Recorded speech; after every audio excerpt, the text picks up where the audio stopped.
Hazel, bukal ba sa iyong loob ang iyong pagparito upang makaisang dibdib si Robin na iyong pakamamahalin at paglilingkuran habang buhay? Opo, Father.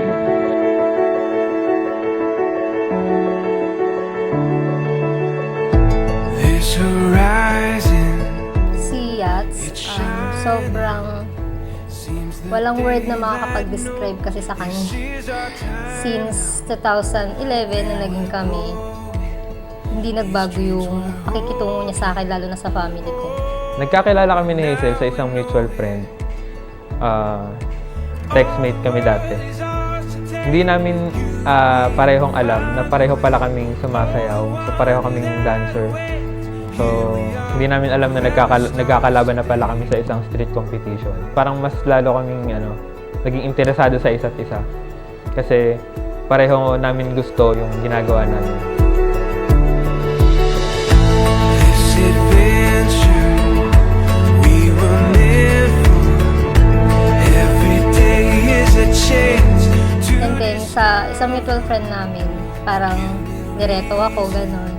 Nung una ayoko pa kasi parang bakit naman reto, ganyan, tapos text. Nung nakuha na ni Robin yung number ko, Siyempre, ako yung una nagparamdam. Nung binigay ni Chandrika kasi ang name niya. Binigay ni Chandrika yung number ni Hazel sa akin. Then, siyempre, ako yung nag-first move. Tinext ko siya. Hi, hello. Find a way. Oh, the one that way. Here we are. Forever starts today. Meaning, ang pagiging compatible, hindi yan ibinibigay sa inyo. Pinaghihirapan nyo yan at desisyon nyo na maging compatible kayo sa isa't isa. Together we can do anything. We believe. Ikaw, may asawa ka na. Papakabait ka, ha? Mamahalin mo yung asawa mo. Opo. Good luck. Thank you sa siyempre pagpapalaki sa amin. Sa aming tatlo ng magkakapatid. Hindi nyo kami pinabayaan hanggang sa magkaroon kami ng pamilya. Ayun, sana andyan pa rin kayo hanggang sa magka-apo pa kayo ng marami. Love you, Mapa. So sa buhay mag-asawa, ganun din. Hindi pwedeng yung isa lang yung palaging nagsasalita. Dapat maintindihan natin ano ba talaga yung ibig sabihin ng communication. Is a two-way process. Magsasalita ako, makinig ka. Magsalita ka, makikinig ako. Para magkaintindihan at magkaunawaan tayo. Always remember that. It seems the daylight knows this is our time. All the world is ours. Alam mo na, sa pagsasama niyo ni Rod, wala na akong masasabi pa. Dahil kilala ko na siya. Sana mahaba ang iyong pagsasama ng Diyos. Ako naman, wala naman akong problema. Kasi nasa maganda ka ng kamay ni Robin. Good luck sa inyong dalawa. Happy na ako doon.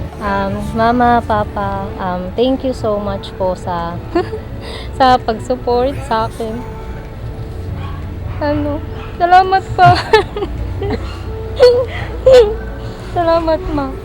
Salamat sa pagtatrabaho pa ng ilang taon. Inantay ka talaga namin para matuloy talaga yung kasal. Salamat po sa pag-uwi. Saka kay Mama. Salamat.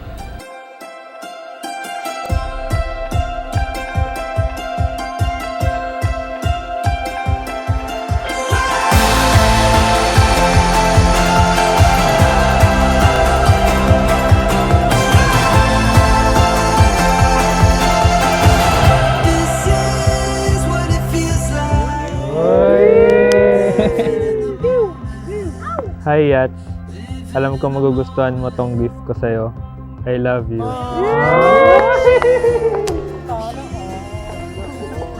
Ay! Solid, oh.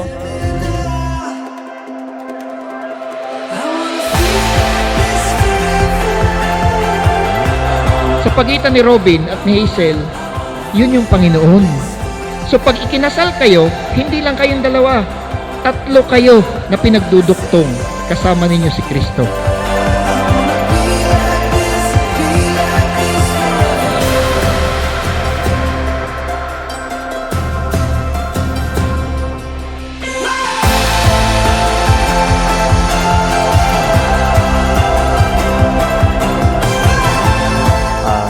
yung araw na pinakahihintay natin. Sa 11 taon na pagsasama natin, alam nating dalawa na sobra-sobra na yun at handa na tayong humarap sa Panginoon. Past forever sleeps. The future Sana is to sa magiging tanda ng pagsasama natin habang buhay. Naks! I love you! I love you too, asawa ko! it's a lot of you. I wanna feel this forever. I wanna feel this forever. Oh, will I see us together? I wanna be like this forever. Salamat sa 11 taon at ngayon, panghabang buhay na. Mamahalin kita araw-araw at mamahalin kita habang buhay.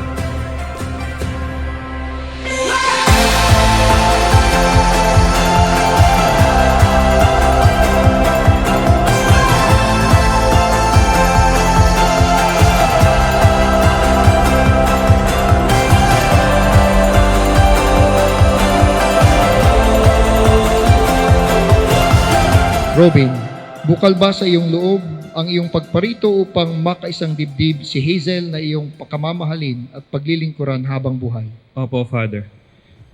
Kayo ba ay handang arugain at pagpalakihin ang mga anak na ibibigay sa inyo ng Diyos bilang mabubuting Kristiyano? Opo, Father.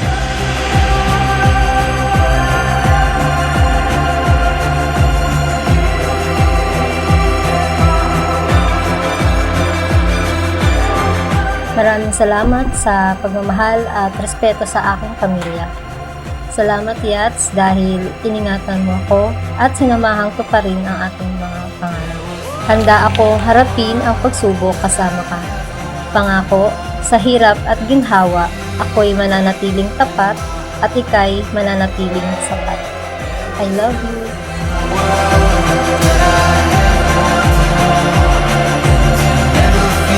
Sa pinagdurugtong na buhay nila Robin at Hazel na ngayon umaako sa banal na tipan ng kasal, naway mangibabaw ang ipinapahayag nilang pagmamahalan sa pamamagitan ng Jesucristo kasama ng Espiritu Santo magpasawalang hanggan.